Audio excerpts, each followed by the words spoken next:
Today's daf we're going to be learning is Zevachim daf Pechet. This week's learning is sponsored by Audrey Mondro in memory of Irving Poppy Maskoff, Yechezkel ben Rachel and Avraham.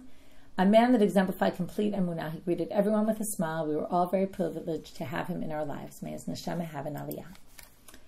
Okay, I'll start just with two quick messages. Like I mentioned before, our Circle of Friends campaign is running. Thank you to all those who've so far sponsored and help support our programming, our salaries. We've actually expanded our staff in the last year also. So to keep everything running, we really need everyone's support. So thank you to those who've already given. And if you haven't yet, you still have an opportunity to do it.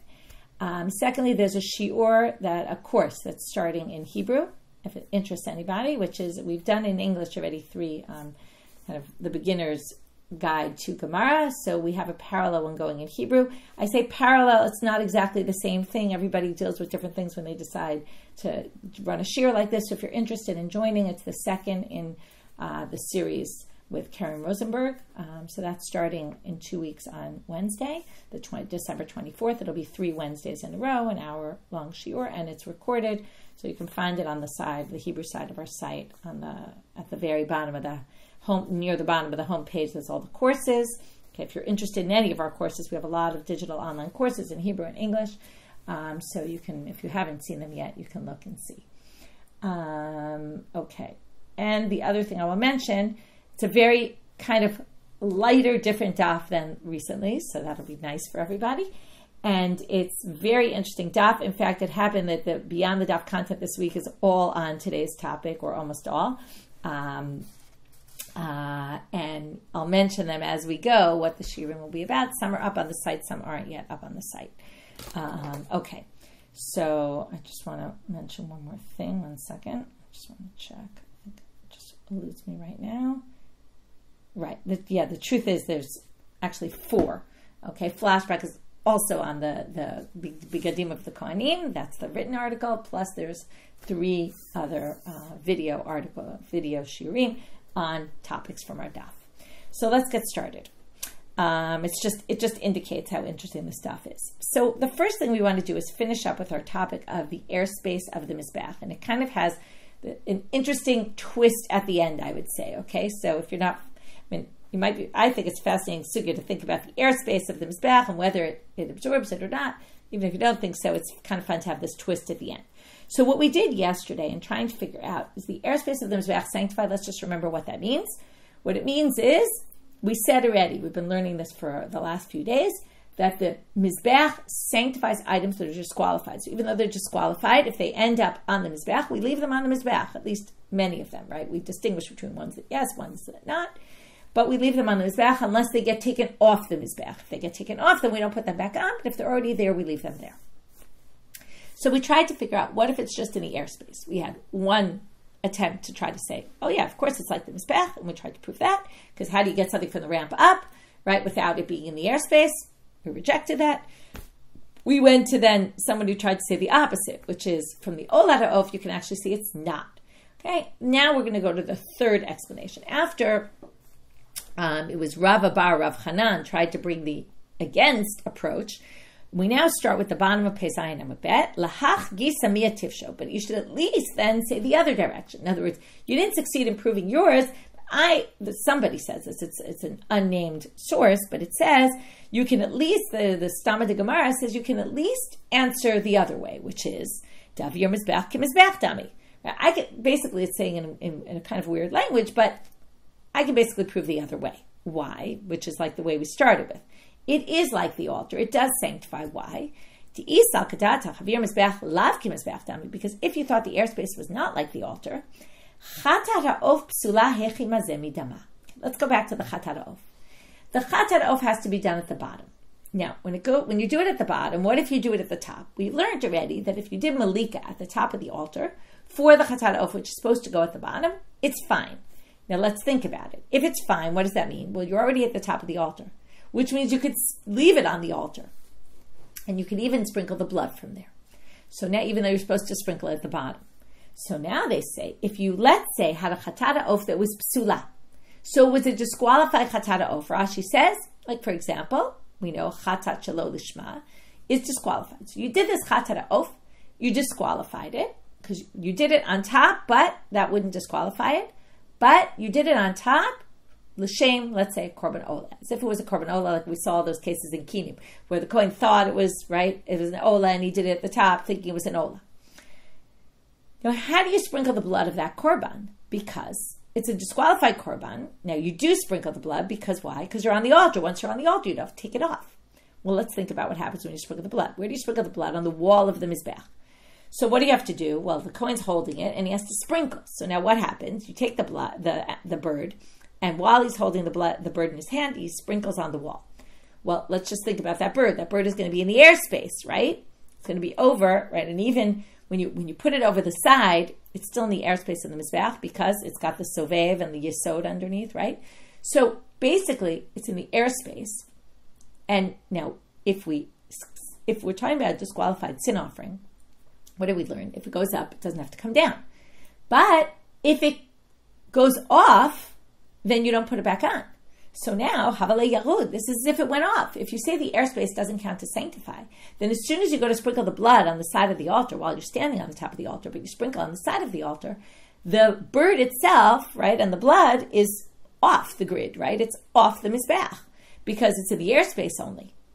So, and not only that, but sharp sulim hechizarak lumi daman. Other sacrifices, which we already learned, if the sacrifice is disqualified, if the blood was left overnight, if all these things happened, well, how are you going to ever throw the blood on the wall of the Mizbeach? Because as soon as you go to throw it, right, you're generally off the Mizbeach, right, when you're doing it. And even if you were to do it from the Mizbeach, but you're throwing it and it's going through the airspace of the Mizbeach while you're throwing it, because it's not on the ground, it's not on the floor of the Mizbeach, it's not touching the Mizbeach. So how could you ever sprinkle the blood of a disqualified korban? To which they answered, Dimagalahu. If you have a disqualified korban that's already on the Mizbeach and it's disqualified, but since it's on the Mizbeach, it doesn't have to go down, and that means you can continue the process and sprinkle the blood. But when you go to sprinkle that blood of either the sin offering of the bird or the sharp sulim, what do?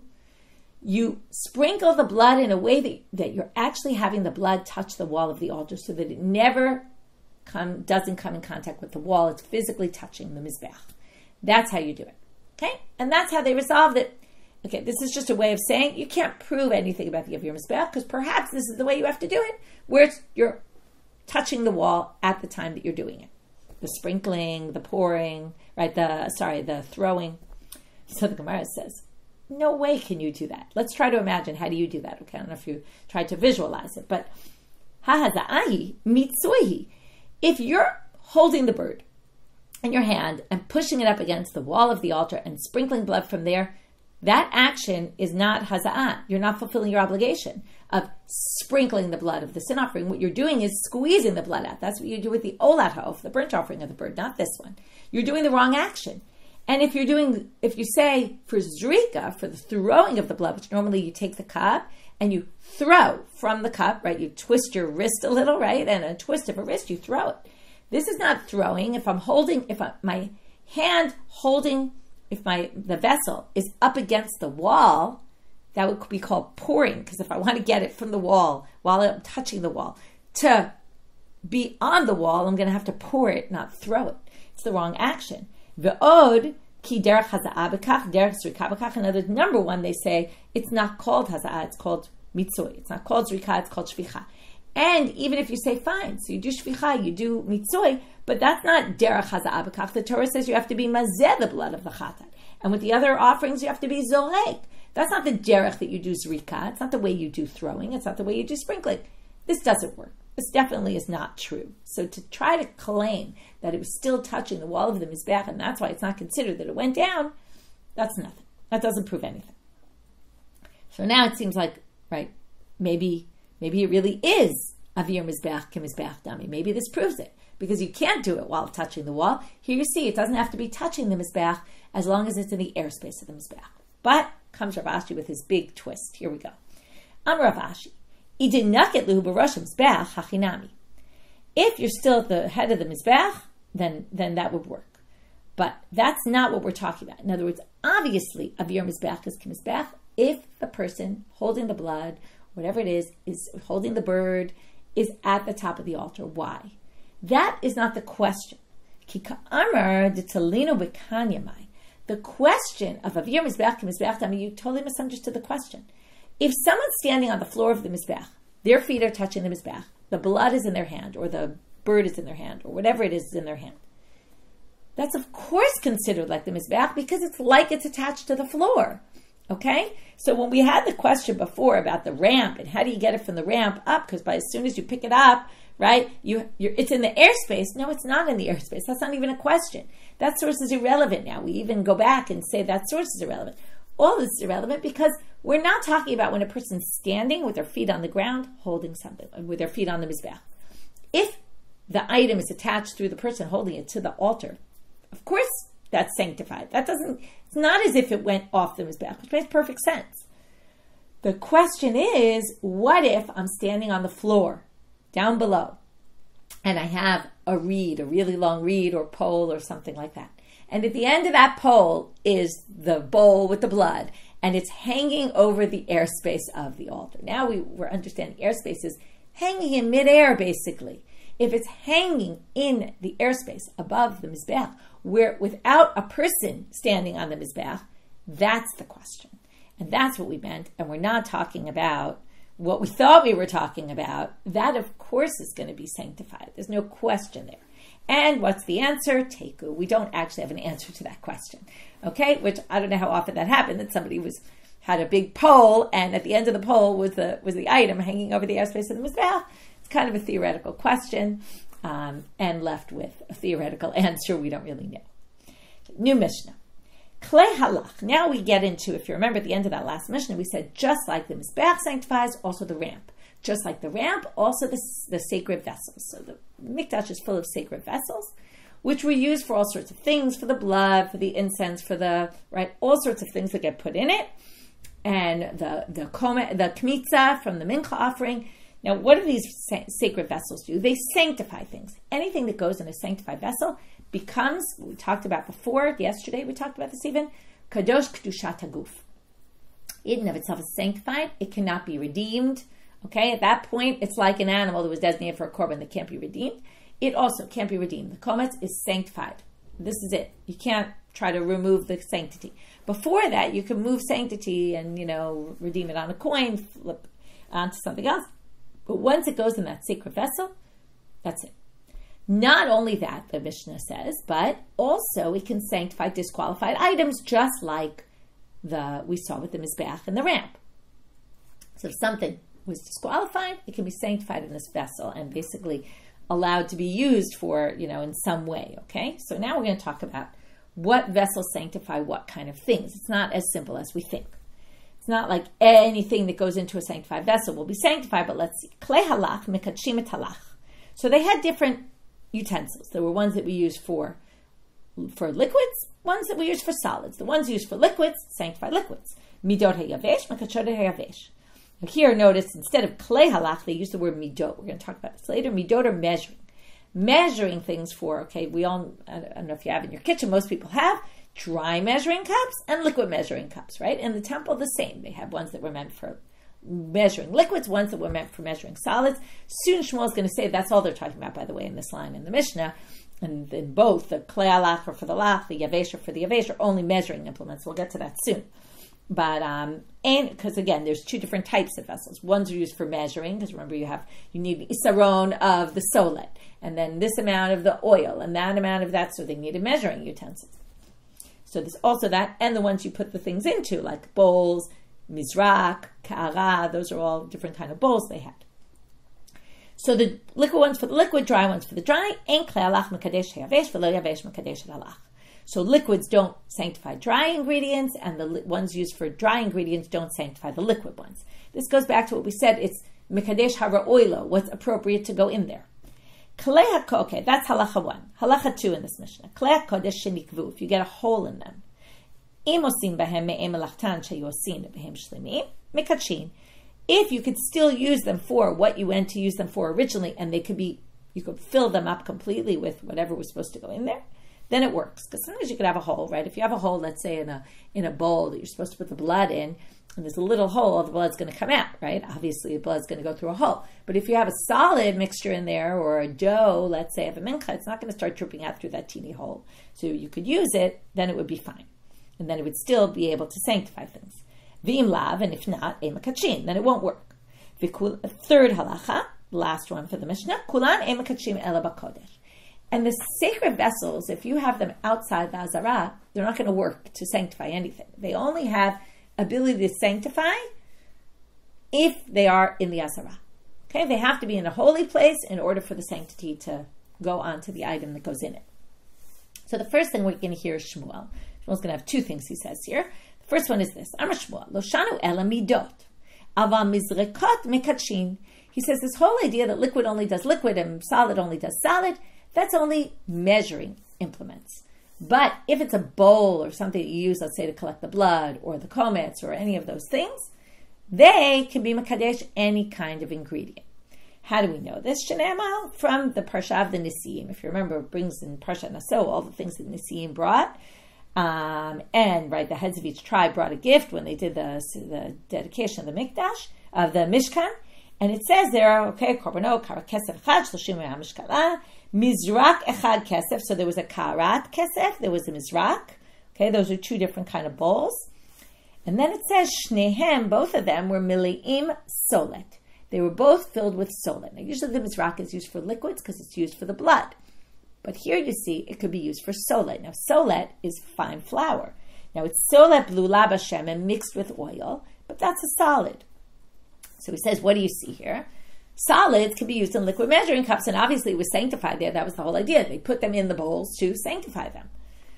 So Amalei Rav Acha midifti the Ravina. Mincha lechayi. What do you mean it's solid? This is liquid. It's a dough. A dough is liquid. Okay, you can tell me, right? So liquid solid is actually a little confusing. So he says, why are you calling that a solid? That's a liquid. So Shmuel's going to have two answers to this. Amalei lo nitzcha ela liyavesh sheba. You ever make a dough and sometimes you have clumps of flour that get left in it, right? He says, what I meant is it even sanctifies if there's some dry ingredients that didn't get mixed in, it will sanctify those as well. And I was talking about really dry. The second option is to say, well, it's all relative.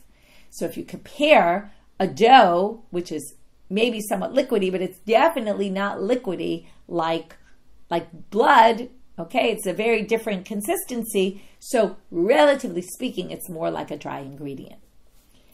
Amar Shmuel, klei sharet ein mekadeshin ela shlimim. So now Shmuel is going to come and say, here are the rules for when a klei sharet is sanctified. You need a few certain criteria. Some, depending on, we're going to have three versions of this.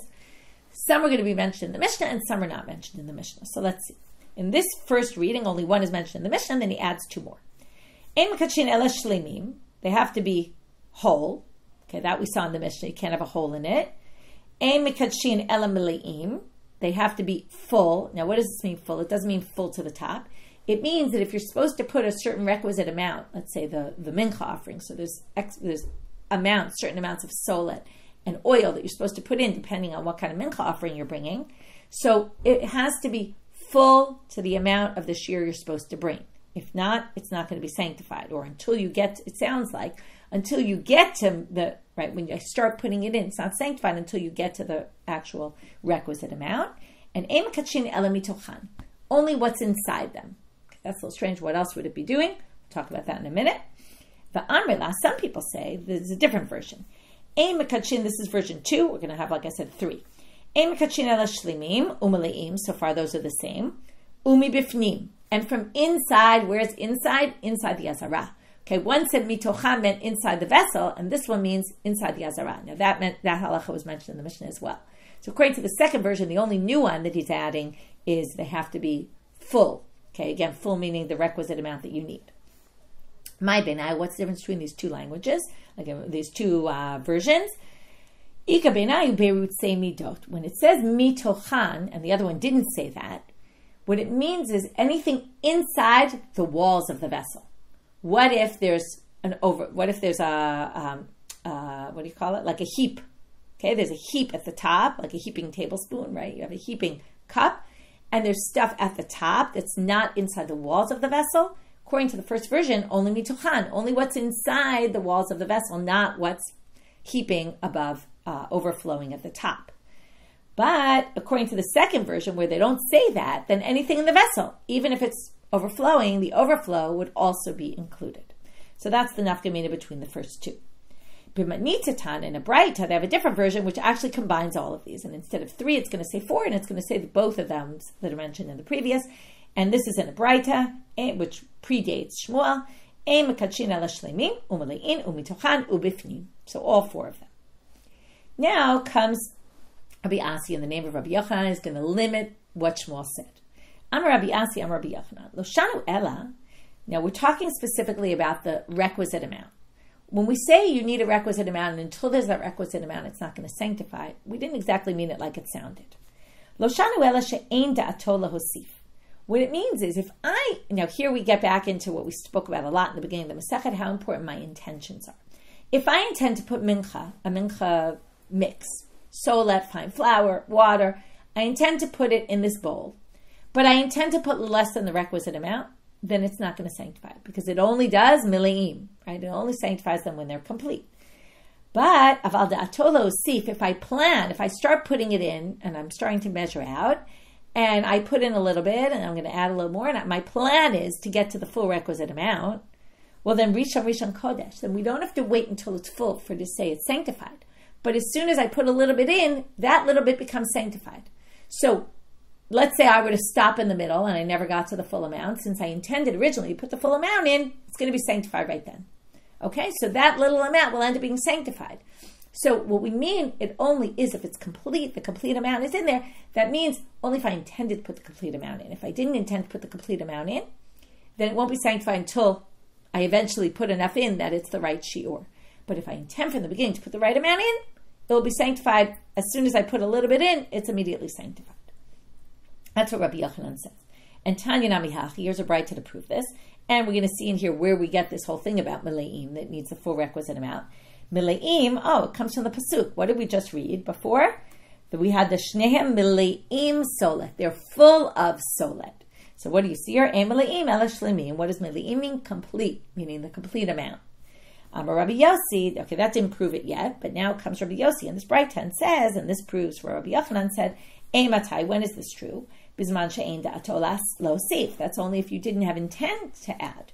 Aval da'ato lahosif, rishon kodesh. But if you intended to add, then already it would be immediately sanctified as it goes into the bowl. Ein halach mekadesh et hayavesh. Now we're going to have another qualification. We have a lot of qualifications today. Amarav v'itema Rav Asi. Ein mekadshin likarev. Okay, now we talked about before, what does this clay kodesh do when it sanctifies? It means that you can now sacrifice. You can put it on the altar. If I, let's say, do a mincha, and I take the komets on the coin, take the komets out, and I just put it on the altar, I'm not allowed to do that. I have to first sanctify it in a sacred vessel. If I don't do that, I'm not allowed to put it on the altar. So when we say that if I put, let's say, a dry in a liquid, or a liquid in a dry, which again, we already limited to say it only means in measuring utensils, which also sanctify, which is interesting in of itself, that the measuring utensil also sanctifies. But if I put it in that measuring vessel in the wrong one, if I put it in the wrong one, it's not going to sanctify. To allow me, what does it mean it's not going to sanctify? It's not going to sanctify it in order to allow me to put it on the altar. But, okay, so far that's not really a chiddush. Here's the big chiddush. Aval mekadshin li pasel. But it can make it sanctified for the purpose of disqualifying something. Okay, that we didn't talk about yet. What does that mean? Well, if I disqualify kodshim, do you remember, let's say kodshim become tamei. Okay, what happens? We have to burn it. Remember, there's a special way you treat disqualified kodshim. If I haven't put it yet in a sanctified vessel, then I don't have to burn it if it gets tamei. Okay, it's just chulin that becomes tamei. Okay, so it's tamei. But I don't have to burn it. So comes this Rav, or maybe Rav Asi, and says, when we say that if you put it in the sanctified vessel, I put a dry ingredient in a liquid measuring cup, it doesn't sanctify it, meaning it doesn't allow it to be put on the altar. But it does sanctify it. There is sanctity. It was in a sacred vessel. Again, assuming it's in the Azara. I put it in there. It's sanctified in a particular manner, enough to say that if someone were to make it impure right now, I would have to burn it. Okay? It has sanctity to be ruined, basically. Okay, so you could kind of call it sanctity for negative purposes rather than sanctity for positive purposes. So now, now some people said he didn't say, Rav or Rav Acha, he didn't say it on this part of the Mishnah. He said it on a different source entirely.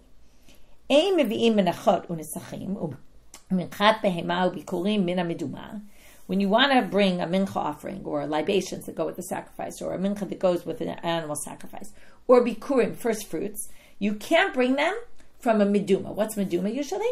A mixture of chulin and truma that got mixed up, and you're not sure what's chulin, what's truma. You can't bring it from there. And ein sarich lomar, and of course you don't even need to say that you can't bring it from orla or kilei kerem. You can't bring it from something that's forbidden. Remember, orla and kilei kerem are forbidden to benefit from. Truma is just forbidden for a non-kohen to eat, but a kohen can eat them. The kilei kerem, mixed diverse kinds, and orla, the fruits on the tree for the first 3 years, are completely forbidden to benefit from. So if you have a mixture of orla kilei kerem mixed with other things, you obviously can't buy a mincha nesachim from there, or bring it from there. Ve'im hevi, or your bikurim fruits, right, from forbidden fruits. Ve'im hevi lo kidesh. And if you brought them, they're not sanctified. Okay, they're completely disregarded. Now on that statement comes Rav Acha. Amar Ravi Tamer Rav Acha. And let's say you bring them and you put them in a sanctified vessel, they're not going to become sanctified. Now the bikurim, just to note as an aside, the statement of Rav Acha or Rav that goes on this doesn't have to do with bikurim, because bikurim never go in a sanctified vessel anyway. You don't put them in a sanctified vessel. But the mincha, let's say you put in a sanctified vessel, it won't become sanctified. Now they say, comes that perhaps Rav's statement was said on this, lo kidesh li karev. It doesn't work to bring it on the altar, but if you took this nisachim, let's say, that you took a libation that was made from a mixture of kilei kerem and chulin, and you put it in a sanctified vessel, it would be kidesh li pasel. It would be sanctified to the extent that would disqualify. It could be disqualified, and if something happened to it, you would have to burn it or destroy it. Tanu Rabbanan. Now we get to a really interesting topic, which is, what about fixing clay kodesh? Okay, you have a clay sharet that got broken. Remember, the Mishna said if it has a hole and you can't use it for its original purpose, you can't use it. So comes the Braita now and says, clay kodesh shenikvu. Let's say you have a hole in a sacred vessel. Ein metichinotam. You can't meld it back together. Okay, it was a gold vessel. You could really fix that. Not allowed to fix it.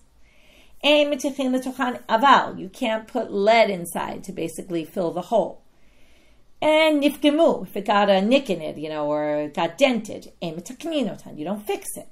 Sakin shenifgam, you have a knife that you use for shchita, which is also, by the way, sanctified, and it now has a nick in it. Now, you're not allowed to use that because you might cause the animal to be a treifa before you actually slaughter it.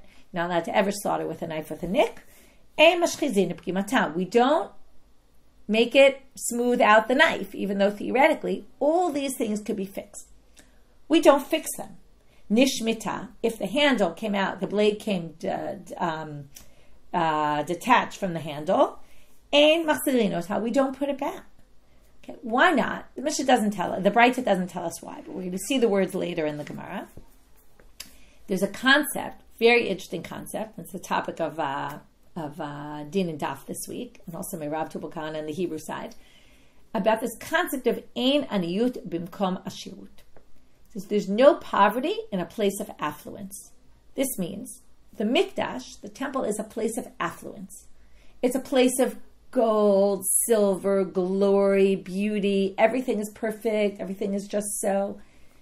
There's no place for poverty. What is poverty here? Well, fixing vessels, what happens when you fix a vessel? It's noticeable that it was fixed, usually. Okay, you can tell. We don't want that in the temple. None of that. This is a very interesting concept because it comes in complete conflict with another concept, which our sugya doesn't talk about this, but there are sugyas that talk about the conflict between the two, of HaTorah chasa al mamonan shel Yisrael.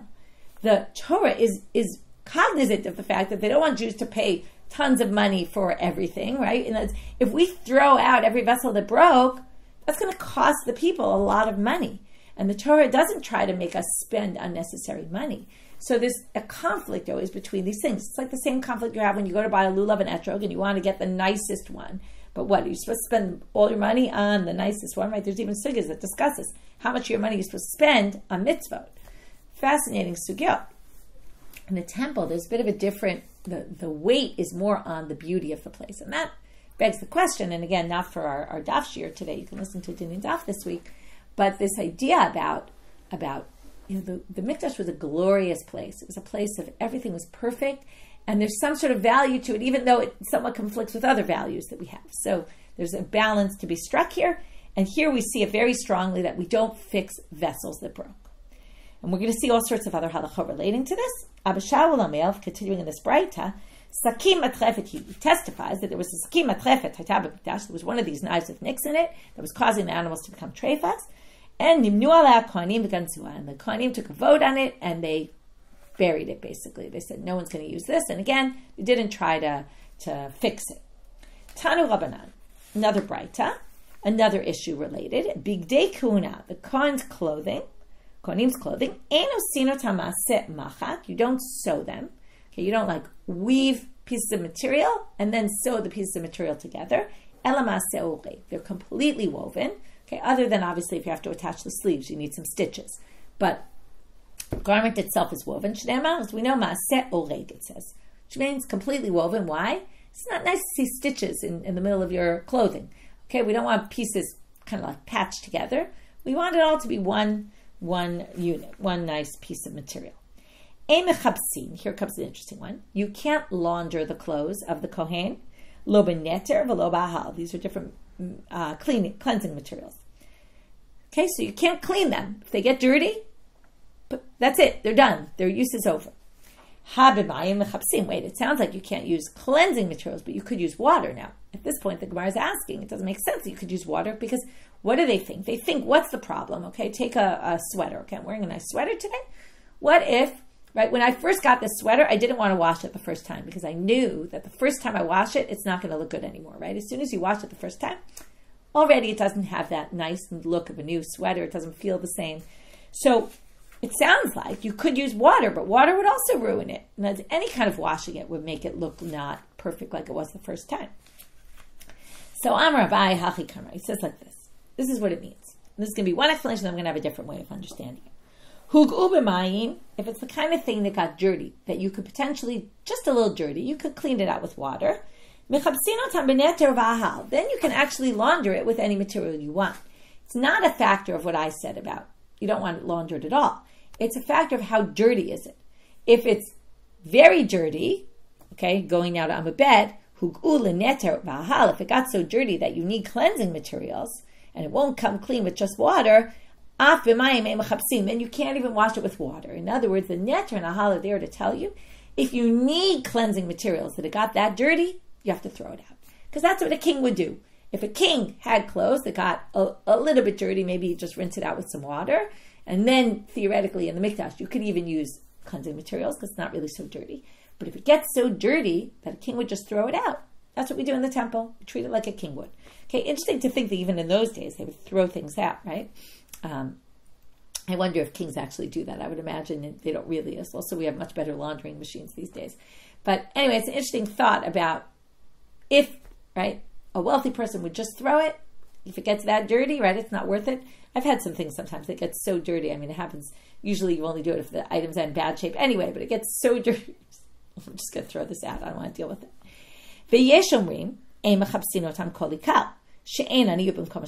there's a different opinion which says, no, we actually don't wash them at all. Nothing gets laundered because that's not a way of affluence. Okay. Tanu Rabbanan. Now, since we already started talking about the clothes of the Kohen, we're now going to talk about the clothes of the Kohen Gadol and the Me'il of the Kohen Gadol. So we bring a bright about the Me'il. Me'il kulosh tchelet haya. Okay, it was all made of this colored tchelet.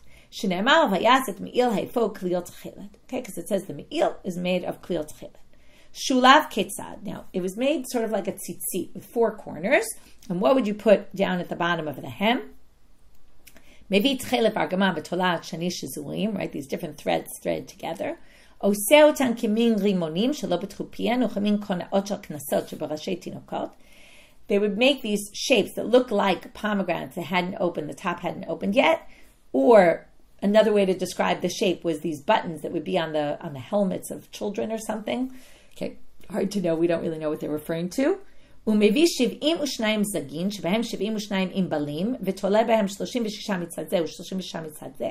You put bells at the bottom. Okay, bells.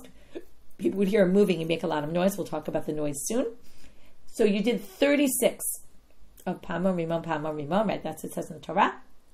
The bell and the pomegranate. And you would do 36 in the front and 36 in the back. Because remember, if it has 4 corners, right, you have a strip in the front, a strip in the back. Rabbi Dosa, Rabbi Yehuda, there were 36 altogether. You got confused with this 36 number. 36 altogether. You had 18 in the front and 18 in the back. Amar Rav Anani bar Sasson, he just comes in and pipes in. There's the same machloket, not the same people, but the same machloket appears. Is it 36 or 72? Also by how many different leprous marks were there. Okay,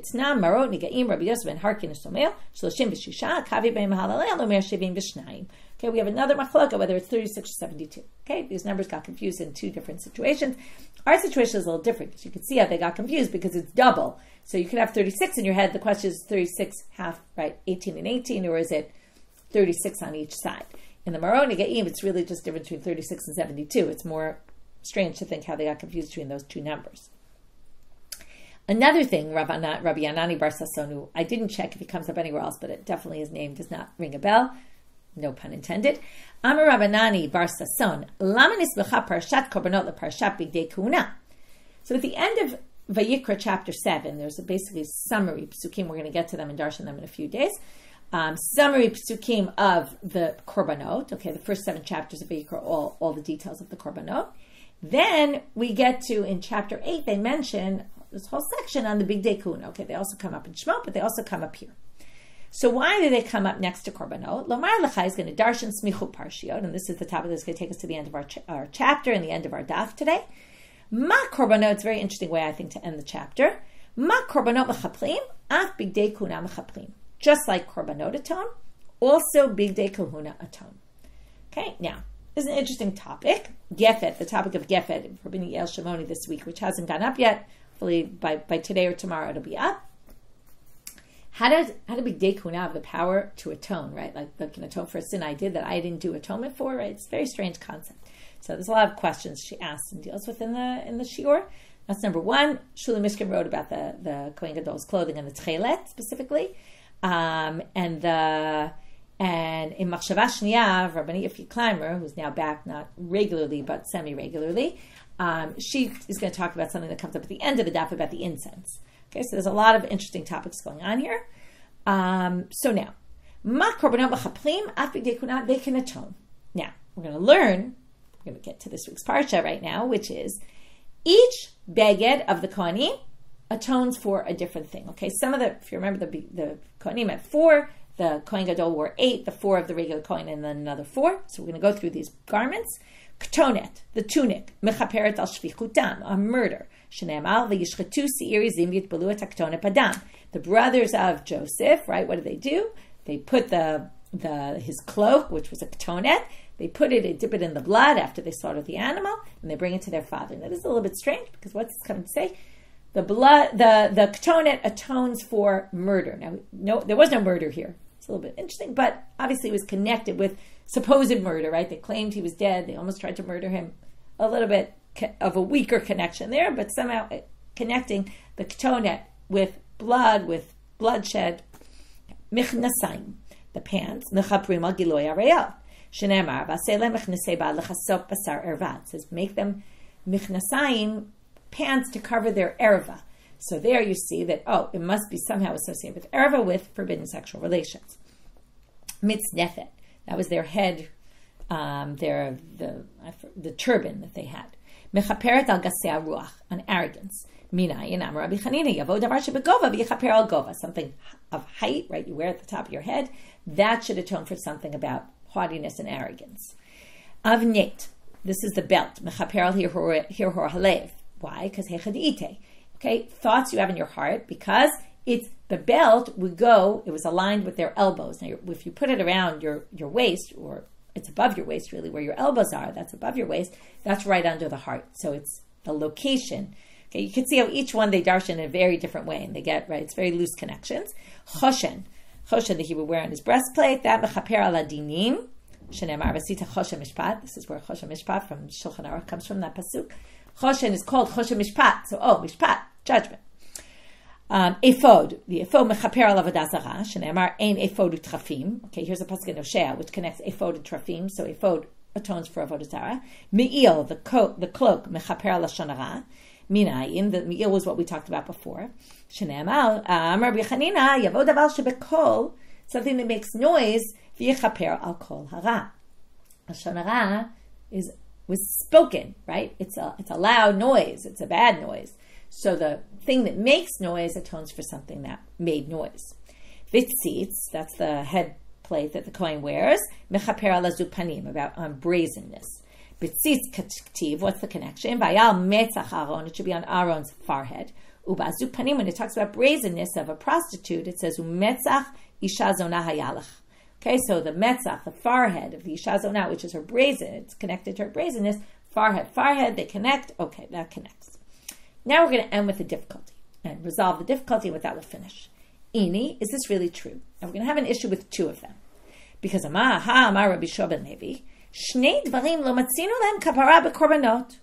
There's two things that we don't have kapara for them in the korbanot, and presumably in the korbanot or in the kohanim who are wearing their clothing. Umatzinu lehem kapara mimakom achil. They actually get atoned for in a completely different way. Elohim, these are them. Shvichut amim v'lashon hara. So now we're going to have an issue with these two, because they're going to say they're not atoned by the big day kuna, they're atoned by something else completely. Shvichut amim me'egla rufa. That's what the egla rufa ceremony is for, to atone for murder. Lashon hara miktoret. The ktoret is there to atone. Okay, the incense they would do daily atones for lashon hara. How do we know this? Titani Rav Chananya minayin liktoret shemechaperet, and that's really the topic, as I said, of Shabbat Shniya, about the incense. Shenemar v'yiten et ktoret v'yechaper al ha'am. Okay, that's after the Korach story, that they put the ktoret and it atoned for the people.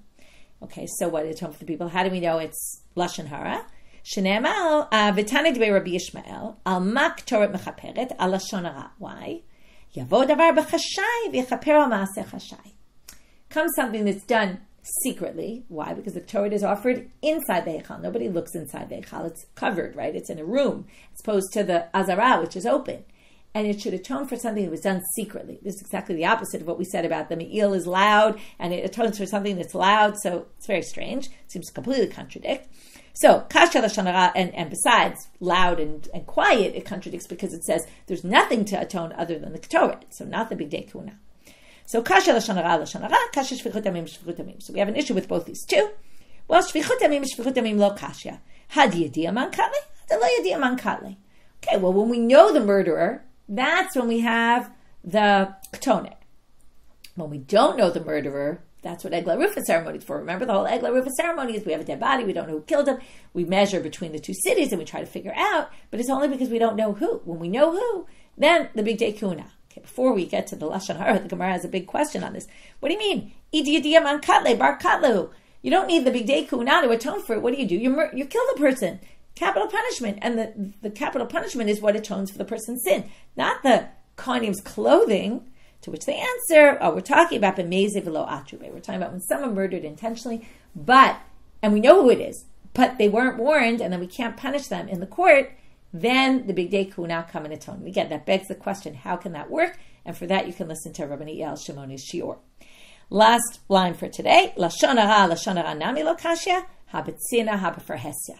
It's a very interesting way to end our chapter. First of all, in general, there's an interesting way of kind of taking a step back and looking at this idea of atonement and what it's needed for, and how the big day kuna had this special power, so to speak, to atone. Lashon hara, there's two different ways of doing Lashon hara, as unfortunately we all know, right? There's one way to do it publicly. All you need to do is open the newspaper or the internet and see all the public Lashon hara that goes on. That you need the me'il of the Kohen Gadol, which unfortunately we don't have anymore. But that you need something loud to atone for. But there's a lot of Lashon hara that people do, people speaking all the time behind people's backs. That you need something more in secret. And that's exactly explains the differences between the two. And with that, Hadran Allah HaMizbeach Mekadesh, a lot of ideas in this daf, a lot of interesting ways to go off on. That's why like I said, all the content ended up on today's daf for this week. But let's just go a quick review. We tried to answer the question of your mizbeach dami, and then we switched what the question really was asking about. Not when someone's feet are on the ground holding the item, only when it's up on a pole. And we didn't have an answer then in the end. Then we said that what about sanctified vessels? How do they sanctify other things? In what situations? Dry, liquid. Then we had Shmuel, who limited that whole dry, liquid, only dry with dry, liquid with liquid, in liquid measuring, only for measuring and not for regular other utensils. They could be sanctified both. Then we had another thing he said about the criteria for how it works, whether the 3 or 4 criteria, what difference between the different versions. Then we had the statement of Rav or of Asi about they might not sanctify if it's liquid dry measuring and the wrong thing to allow it to go on the altar, but it does sanctify in order to allow it to be disqualified. Okay, so it has some sort of type of sanctity. Maybe that's comment was said in something else. From there we got into all these things that you can't fix in the temple. If it's broken, you can't fix it because we don't want fixed items. Everyone can notice them. It doesn't look nice. It's not what we want. It's not the look that we want in the temple. It's very important that everything be glorious and beautiful. And you can imagine that this is, I've talked about this other times, but I should just mention in a brief moment, the idea about when people come to worship God, you want it to be all perfect, right? You want to have this aura in the place. If you start having broken old things, right, it ruins the environment that you're trying to create. So you could see, even though it might go counter to some other values that we have, it's very important in this place where we believe God's presence is and that we're coming to worship God, that everything be perfect. Okay, you could see how there's a difference between that and other kind of areas where maybe we shouldn't put such a focus on affluence and all that, or however we term it. Okay. That's that. Then from there we got into the bidei kuna, because we talked about, can you launder them? Can you, right? How are they sewn? And from there we got into, oh, by the way, they atone for things. Okay. And then we talked about what they atone for and then resolved that with some difficulties. And in there we had a description of the me'il of the Kohen Gadol. With that, we finished for today. Wishing everyone a good day. And like I said, the content, some of it's up already, some of it will go up hopefully by the end of today, if not by tomorrow.